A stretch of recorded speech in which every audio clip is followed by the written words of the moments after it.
Hey guys, it's NCC Bryce Gallo, and today I am going to be continuing my Climbing the Radiant Ladder series. My last video I uploaded in July of 2020, which is almost a year ago, and in that video I played against the 300 to 400 rated opponents on chess.com. Today I will be facing off against the 400 to 500 rated players in 10-minute chess games, if I can get that, and we are going to see what kind of mistakes are made at this level, and I'll be trying my best to give some helpful tips and commentary on the game so that you guys can improve your own chess games as well. So I hope you enjoy, and let's get into the games. Alright, so I got a 15-minute game against a 443 rated opponent right in the middle of our rating range, and he's going to start off with d4. d4, I'll just keep it simple. Let's go with d5. Bishop to f4. Good move. Let's go with knight c6. I'm targeting this pawn. His bishop, it's just developed. Sure, it's attacking my c7 pawn, but that's not anything to worry about at the moment. Another move I considered was bishop to f5, which is probably going to be my next move, just to kind of get a little bit of symmetry going. Okay, a queen to c1. Queen to c1, not a very accurate move. It does defend your bishop, but I have nothing attacking the bishop at the moment, so it's kind of a waste of an opening move. And I just realized this pawn has been hanging for about a move.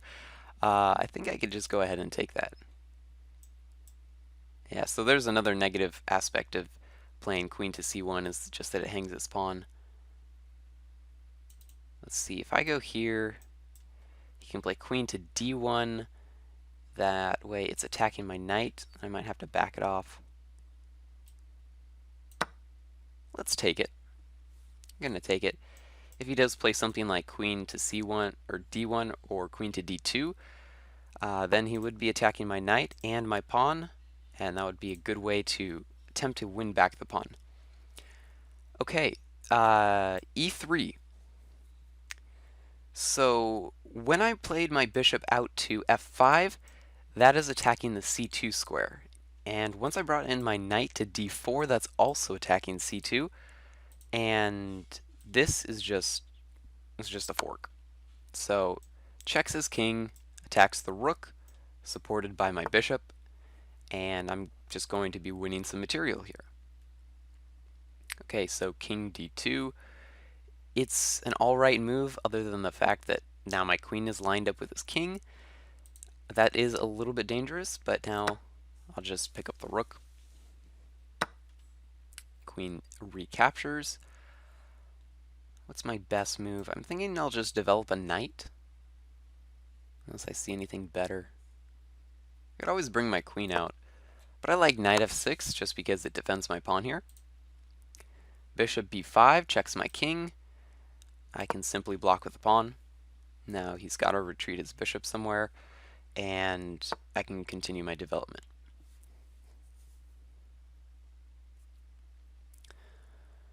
So I'm looking at a couple things here. We have queen to a5. It's pinning his knight down. I don't think that really gets me very much. I like knight to e4 check, with the idea of attacking his king after we trade.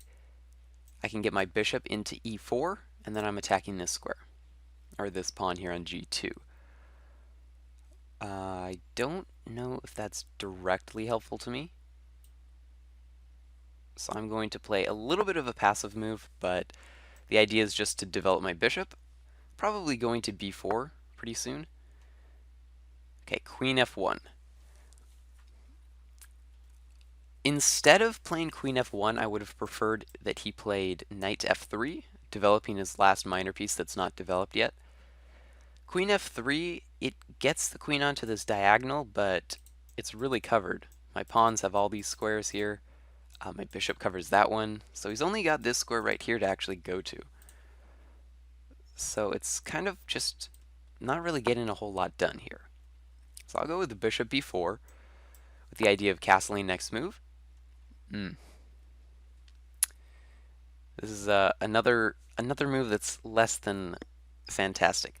So moving your bishop to b5, it's a little bit tricky because you can bring in your queen and check my king, probably winning my pawn here. But I think what I can do is just take here first. So take with check. He recaptures with a pawn would probably be the best move. And then I take with the pawn. That way after the queen comes in recapturing, I can block the check with my queen, defend this pawn, and contest his bishop. So I'll just go ahead and take.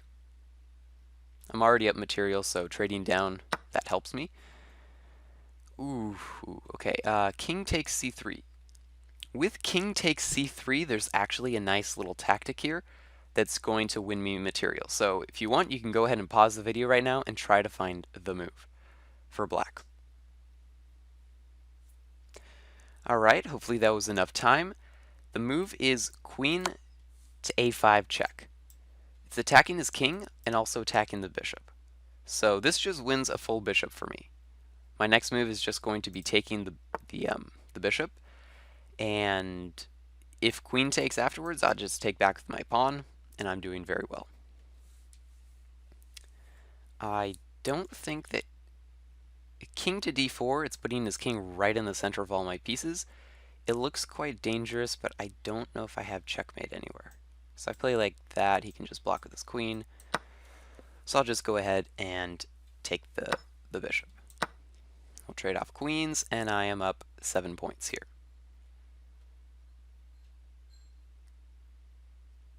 So his king is right in the center of the board. This is a very weak spot for his king to be in. And I'm going to try to target him somehow. So I could castle, but I noticed that I can just attack his bishop here. This also will control the c file for me. Potentially I can play my rook here to c4, checking him. And I think that's actually checkmate. Oh no, it's not. He's got e5. It gets very close. I do like that. He retreats his bishop. Good move. I'm just looking for the knockout punch. It might just be a rook to c4. Rook to c4, that's all these squares are covered. So we can only go here. After rook checks there, knight goes here for checkmate. No, he's still got that. But I think this is good. This is very good for me. So after king to e4, I think I just play knight to g4 check. That will force him to d6. And then maybe this is checkmate. This is a very long checkmate here. I want to be very accurate. So the rook is covering all these ones. The knight is covering these two squares. His only move was that. And now that the knight is covering these two, I think this is just checkmate. Alright, so this was a very good game. A good game for me mostly. Mostly in this game there were just a lot of very slow moves in the opening. I would prefer that for anybody within the rating range at 400 to 500 that you go with your knights, your bishops, and then focus on castling. So first moves should always be center pawns. e4, e5. Don't go with anything funky like, I don't know, the English, which is like c4, or some kind of Sicilian. I would just stray away from all of that. It's just too complicated at this point. Just focus on the basics, e4, d4. After that, develop your knights, then develop your bishops, and then you can focus on either castling or moving your queen to an optimal square. That'll set you up very well for the rest of this game. Okay, so we had d4, d5, knights developed. Here I did consider like bishop to c or bishop to f5, but instead I went with a knight, just targeting his pawn. I did make a mistake here. I didn't realize that the pawn was hanging. I could have just taken it earlier, but he left it hanging for a second move, so I went ahead and took it. Here he allowed the fork, so just very basic tactics here. Look for forks on the king, the rooks, and the queen. Those are usually very common tactics you can pull off, and also very simple to see once you start practicing these a little bit more. So here we have takes, takes. developed. Just playing some decent moves here. So we have takes, queen to a5 check, wins the bishop, queen trade, and we go in here, and then a nice little checkmate in 3. Overall, a pretty good game. Just remember, develop your pieces, and make sure your pieces are all defended in the opening. Alright, so I just got a pairing against a 592 opponent. Let's see. I guess I'll just keep it simple. We'll just go e5. We have e4, e5. So knight f3, very common move. I'll just meet that with knight to c6. We'll probably end up in the 4 knights if I play this. I could play knight to f6. I could also play bishop to c5. Both are fine developing moves. Kind of like this a little bit more, so I'll go with that first. Then I'll bring my knight out, and then I can castle. The idea with bringing out my bishop to c5 this early instead of playing my knight out is that after that I can play d6, which supports my bishop out here and frees up my light squared bishop. And that'll just help facilitate my piece development. Also, if I developed this, I would be attacking e4, but he's got it defended right now, so that's not even going to matter very much. Okay, so a3 with the idea of playing b4, next move. Trying to determine if that's actually a threat. I think I just played d6 and then I'm fine. If b4, I can always draw my bishop back to b6. Alright. Fair enough. He can play this. That is a potential move. Trying to go after my dark squared bishop. That doesn't exactly gain him very much, so I'd probably just play bishop to e6. Allow him to take it, because if he takes it, I can recapture with my a7 pawn, and then I have this rook on an open file. So I'd be fine with that. Okay, bishop to b6. He's attacking my knight. He is pinning it. I can play knight to e7 to defend my knight. I can play bishop to d7. I can counterpin him. It's always a move, but I don't want to just let him take that because I'll voluntarily double my pawn structure, and that's not very comfortable for me. So is there any problem with just playing this?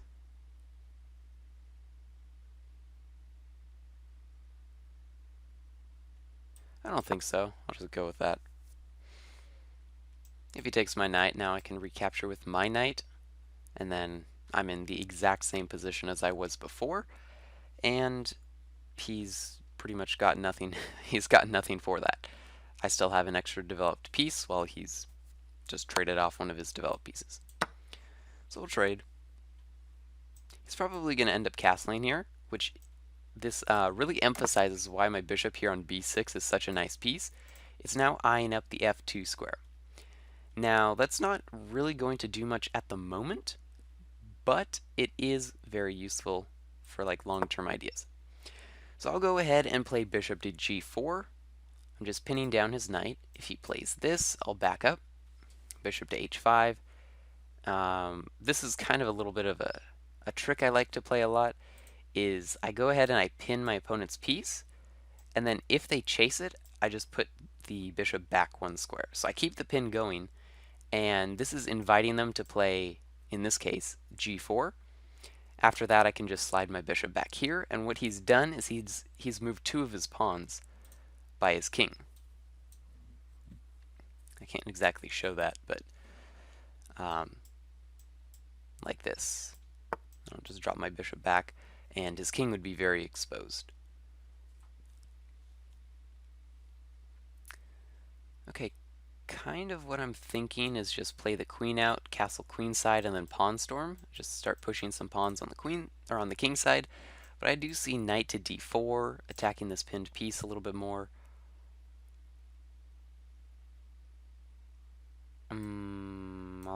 I'll go with that. So now what I'm doing here is I'm attacking this piece twice. It is defended twice, once by the queen and once by the pawn. But the thing is that after I take, he can't take with his queen, otherwise I'll just take with my minor piece and I just won a queen. So he's got to take with his pawn. And when he takes with his pawn, that opens up this file right here, and I can start attacking his king. So that's my threat right now. I am attacking this pawn here on c2. Not as much of a threat, but still you'd want to pay attention to that. His knight here is hanging. There's nothing defending it, but I don't actually have a good way of attacking it yet. So I will wait on that.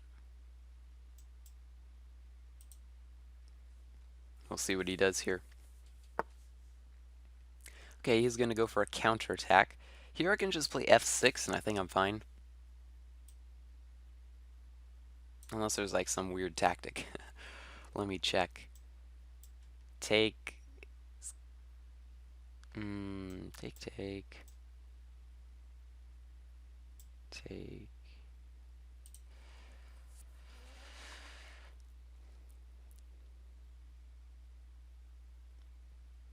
Looking for something. Maybe just take with check.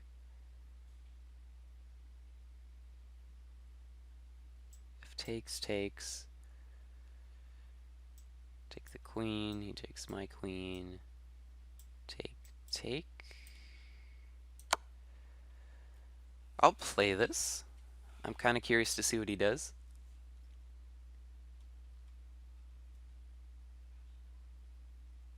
If he takes with the pawn, I'm happy. So now his bishop is hanging. He can take my bishop. My bishop is hanging as well.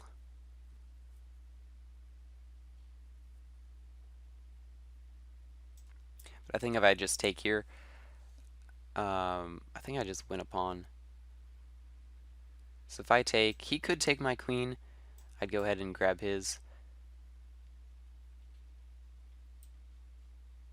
I could just take his bishop straight away. Kind of want to just take the pawn. Take. I think that kind of helps him. So I'll grab the pawn here. If he takes with his queen, then I just take here. If he goes ahead and he takes my queen first, then things start to get a little bit crazy. So if takes, then I have to take his queen.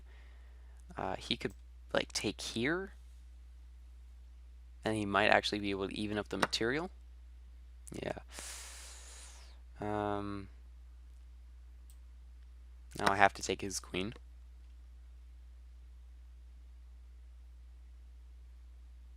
Now if he takes, he's attacking these two pieces. I don't know if that's that big of a deal, but this is getting very, very confusing. If he takes here, he'd be up a piece. Okay, so he's not going to take. I'll just recapture, and I'm still up a pawn. Had he taken on c7, if we go back one move, had he taken, I think I would just take here, and then he could like eat up all my pawns while I'm eating his pawns. It turns into a really weird spot, really weird position. In that position, I think he would be getting ahead a little bit since I haven't castled yet. Okay, the threat is he's attacking c6 or c7.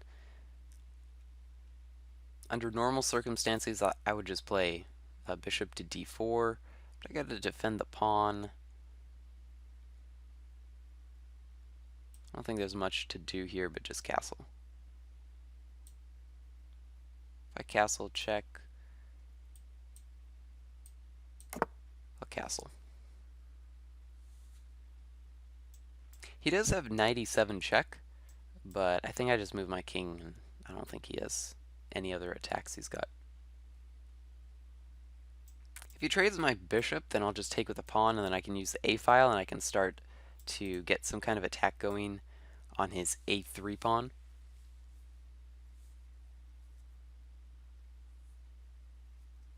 So it's not looking too bad here.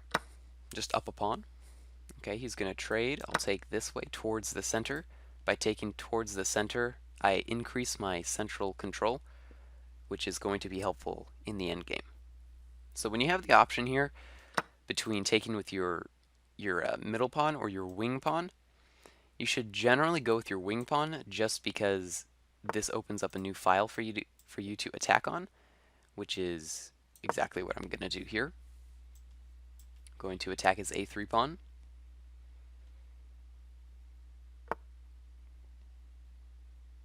And I could double up.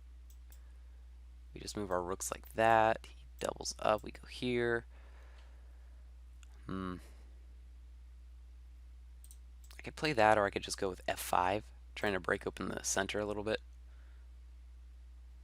which I kind of like.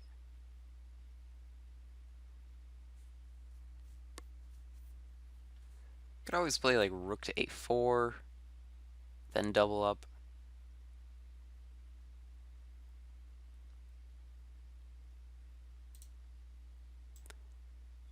If I go here, takes the rook. I kind of like this. I'll go with this. So if he takes, I'll take with my rook, and then I have an available check here. I could also just slide my rook right back over here to f8. Then I have some pressure on the f3 pawn. He doesn't have to take here. Okay, he is going to. He didn't have to take, but I don't know if that would help him very much.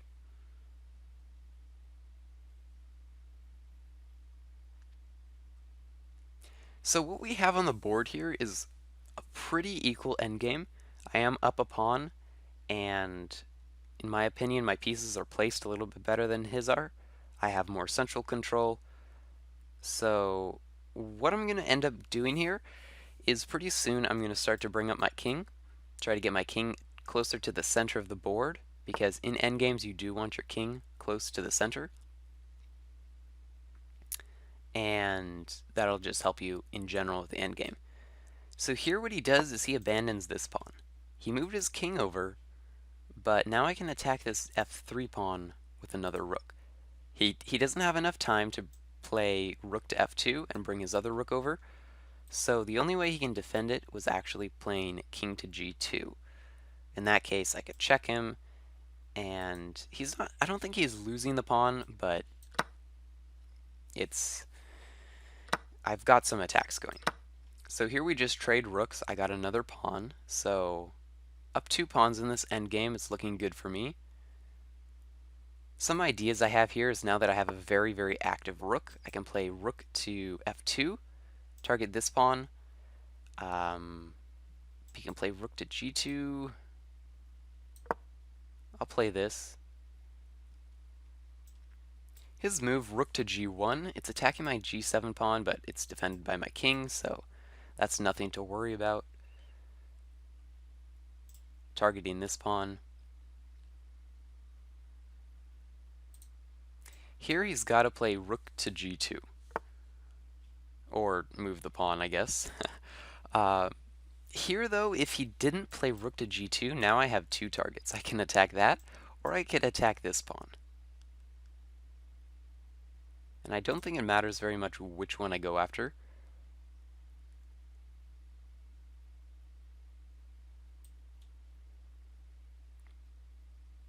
Actually, if I go here, he can just play that. So I'm going to attack this pawn. The main reason is because there's no way he can defend it. Had I attacked the d3 pawn, he could play rook to g3. Rook to g3 just defends his pawn, and then ultimately I won't be able to win the a3 pawn. So I'm going to go after the a3 pawn, and we're just winning here. Black is just winning this game.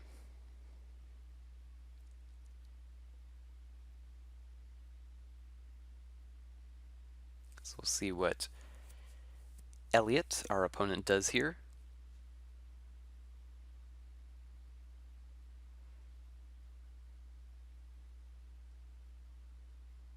I'm trying to think what his best move would be.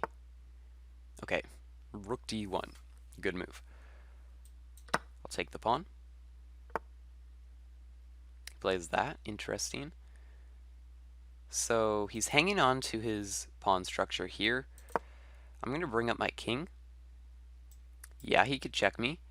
But if he checks me, I think I can just play king to e7, and then maybe he can go here. Something. I'll just play this. This prevents him from getting into my side of the board and attacking more of my pawns. So here he can go back, or he can play rook to f3. I think rook f3 is a little bit better, just because it helps support this. He's not going to do that. Okay. So really, this is the big issue here for white. If I can take down d3, his whole pawn chain falls. So for the moment, oh wait, I don't think I can play that. I was thinking if I play this, then I'd be attacking both pawns, but I think he can just play rook to a1, and then he's going after my pawns. I can push pawns, or I can attack this.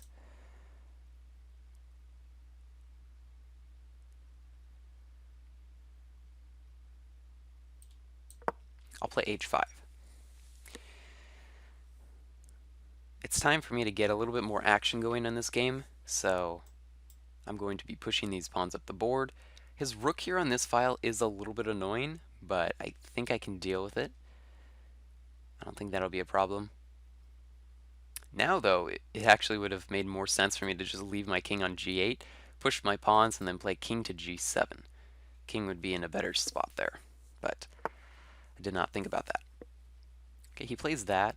I have checks here. I'll just play g5 at the moment, with the idea of king f7, or maybe even king f6. I just want to make sure I'm guarding the f8 square in case he tries to check me and bring his rook down here and then start to attack these pawns.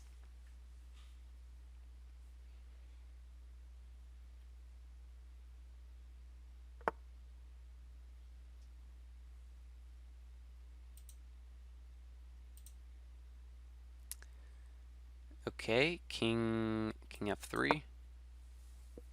I'll contest this with king f6. He's probably bringing his king over here. He is leaving this pawn hanging though, but I think his idea is a little bit different. I think he can hang on to the h2 pawn. He's got to play rook to h1, and then I'll just continue pushing these pawns.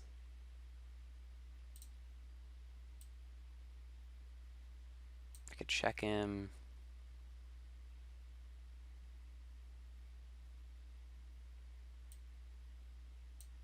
Trying to figure out how we break this open. Do have to be a little bit careful. Check there. Do rook there.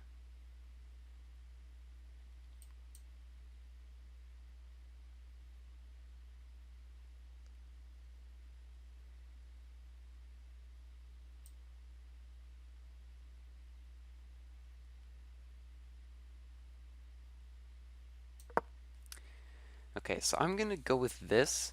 He's got some things going if he plays rook to f1 check. I think I'm forced to go here. Maybe not. Maybe I can just play that and then rook there. Yeah. Okay. So my plan here is I'm trying to attack these pawns. I have an overwhelming majority of pawns here on all these squares. So I'm going to see if I can get these guys going. Okay, so rook f8. He's got an interesting idea here, but he just hung a pawn. So I'll take that. His plan is to go after my pawns over here. There's a lot of targets, that's true, but I can pretty quickly just start eating up all of his pawns.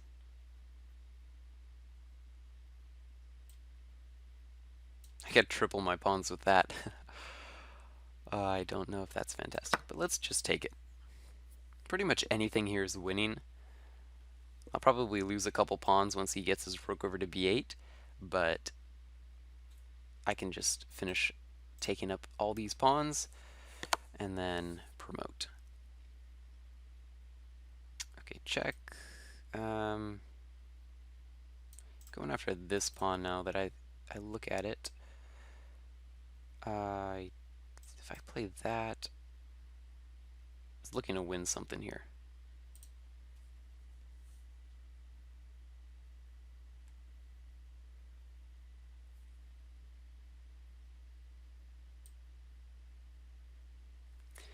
I guess I'll just give it to him. He can take the pawn. I'll take his pawn, and I think I'll just run that pawn up the board, bring my king over here, and I think I'm in a fine spot. So I left h5 hanging, but the real issue is that I have this pawn that's very close to promoting.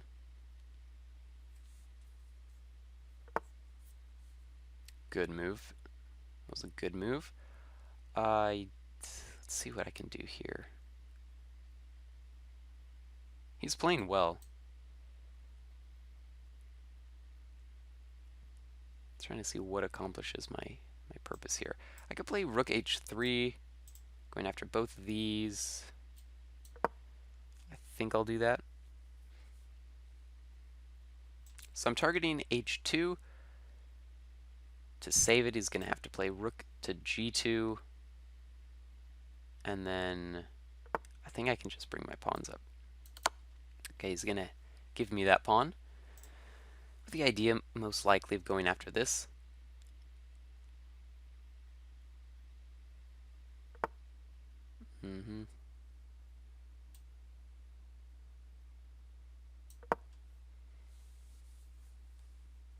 So b5, defending my pawn. He's attacking it with his king.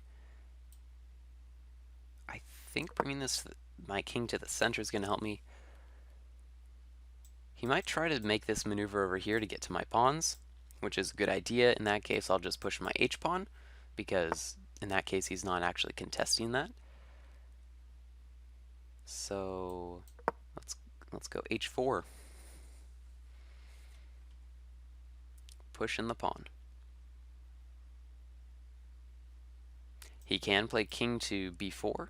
If he plays king to b4, I'll probably just let that pawn fall, because if he goes after that one, yeah, he could take that, but really it's not a threat. So he's going to end up eating up these two pawns, I'm pretty sure. But yeah, now he's realizing it's that pawn that he really should be concerned about.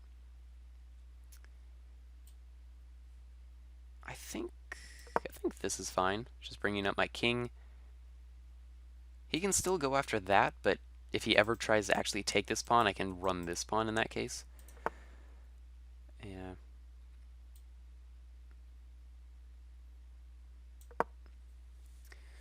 I've just got too many pawns here.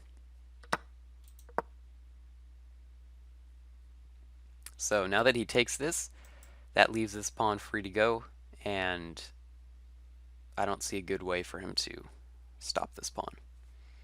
If he tries to chase it with his king, he's just one move too late, and that pawn's going to promote.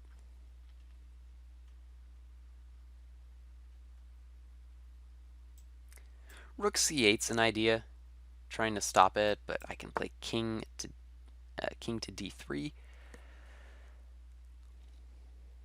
Interesting move. I think I can just play that. If I play that, takes... let's just not allow it. There's no need to sacrifice a pawn. Gives my king more safety, and I'll be pretty soon promoting both of these pawns. Rook c8 here is a good idea.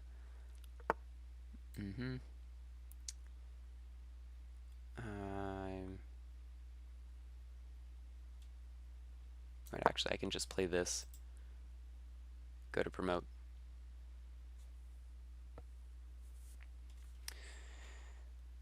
Rook c1's just defending the promotion square. After, well, I guess I hung that pawn, didn't I? Let's see what I can do here. Yeah, I think I just completely hung that. I didn't realize that my rook undefended that. Okay, so I could play rook to b1 now. I could just march more pawns up the board. I have so many pawns, I don't think he can stop them all. Let's play this. e4. This move looks nice, but it would hang the rook. Pawn takes. So I feel like my king is pretty safe. He could have played that, but I don't think that's actually going to be very helpful. Let's go here, attacking his rook, and I'll be pushing this pawn.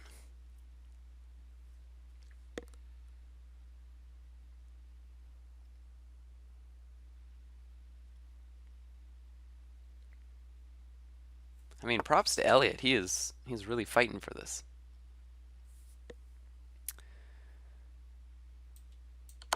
Okay, I'll check.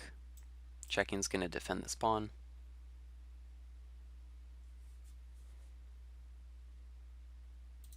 He can't play king to c6 or king to a6. The pawn is guarding. Here, I think I can just play that. If takes, promote. If there, he goes here.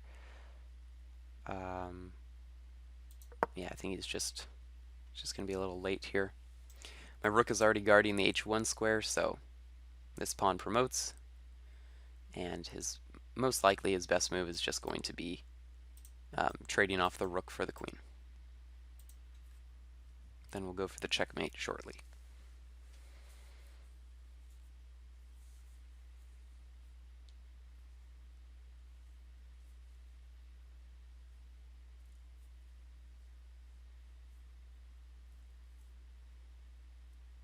He's thinking. King takes d5 looks nice, but the pawn promotes, and after the pawn promotes, there's really not much left to do.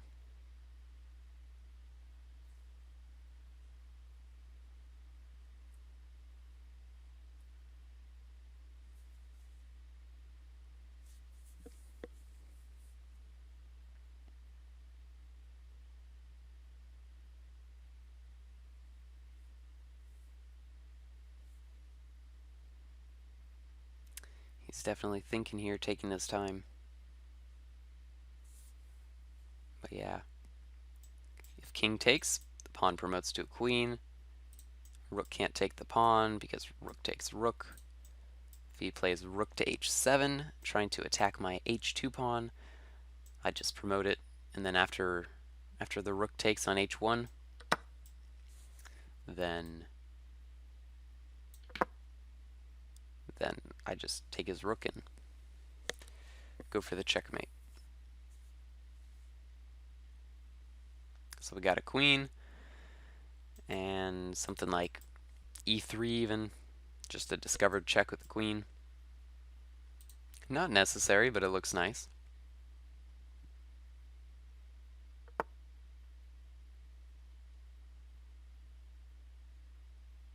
Trying to see if I can find any good tactic here. Here we are.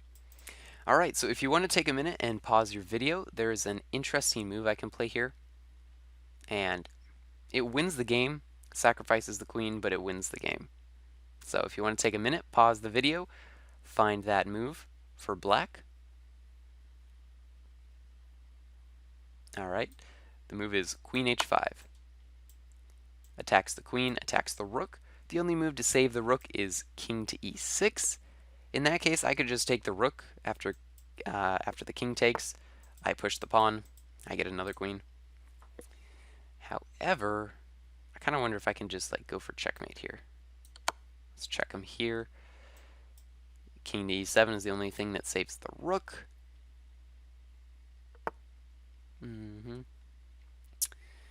How do I finish this?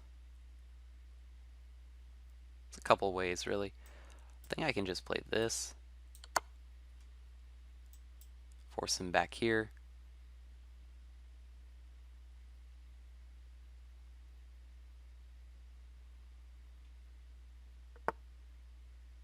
It's going to go there.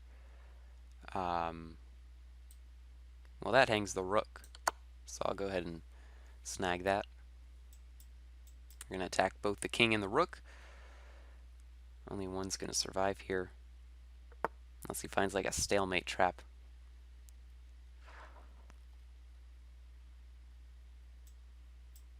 Takes, that's with check.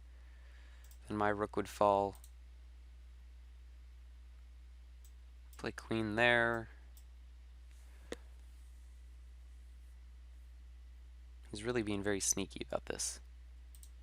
So if there,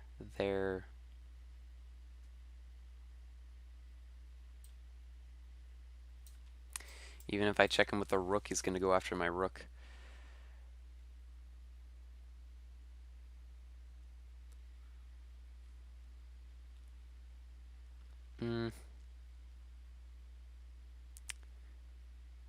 Be nice if I could save the rook, but I don't know if I can. Check there. If checks, king goes there. I think that's probably going to end in checkmate. Only square to go to is c8, rook to c6, check. King takes. This is close. He keeps finding little ways to get out of this.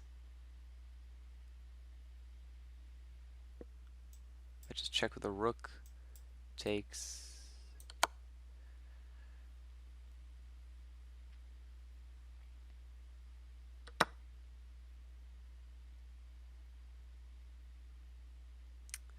Takes, and where is checkmate in this position?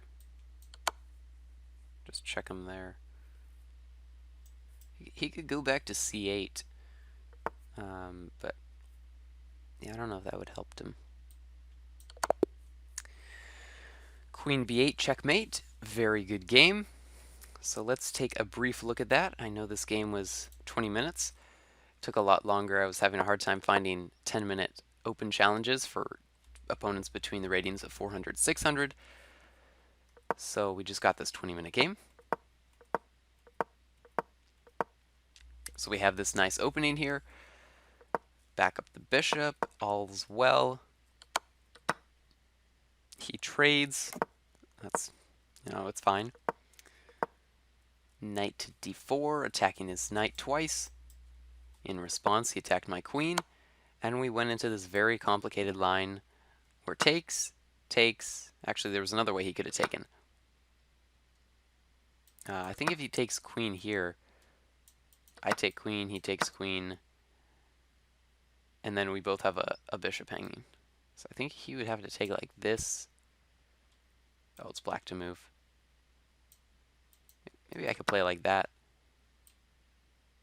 That takes. And this is just this is not good for white at all. So he did not go into that. That was good for him. He took with a pawn. Oh, did I lose the game? Let me reload.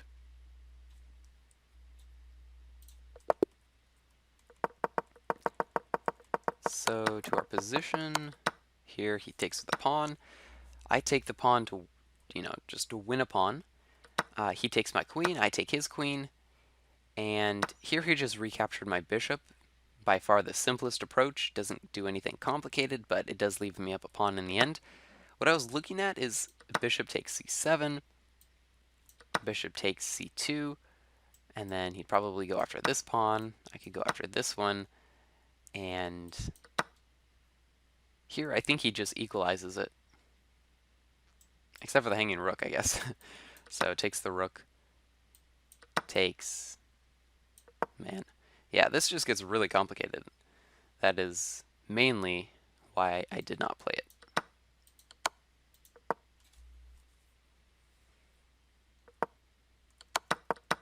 Looking at this post-game analysis, it does look like that would actually be very good for me if he continues to take, just because after all these takes, I end up with a rook.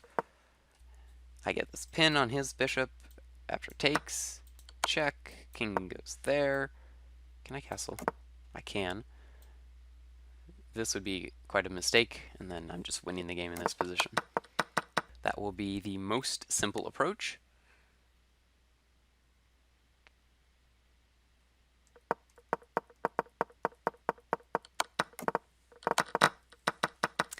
Okay, so after takes, we trade off the bishops.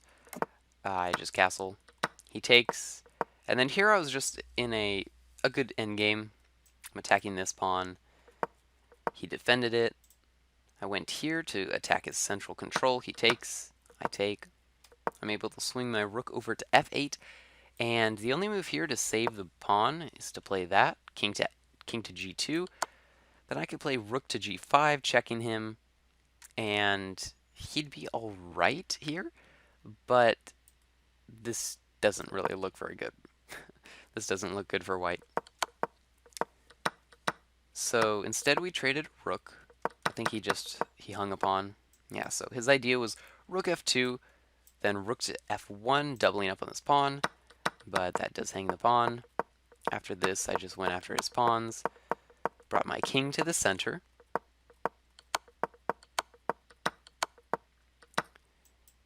ate up his pawns here, allowed a lot of my pawns to fall, but the whole issue here with the position for white is that I've got 1, 2, 3, 4, 5 pawns all on this side of the board, plus a rook. With just a king and a rook, there's no way he's going to be able to stop that. That's not even counting my king that can just slide up this way, help my pawns promote, and this is a fantastic endgame for black. So here I got another pawn. He did have opportunities to win some of my pawns over here on this side of the board, but the issue is that no matter what he goes after, I always have another pawn that's going to be able to promote. And after hanging that pawn gloriously, I just continued to push with the rest of my pawns, promoted, and then ultimately found checkmate. So I hope you guys enjoyed this video where I took on players between the ratings of 400 and 600. In my next installment of the series, we will be continuing from the ratings of 600 to 800. So if you enjoyed this video, please leave a thumbs up on the video and subscribe to my YouTube channel for more videos just like this, along with some computer versus computer battles in the very near future. Thanks so much for watching, and I will see you guys later. Bye.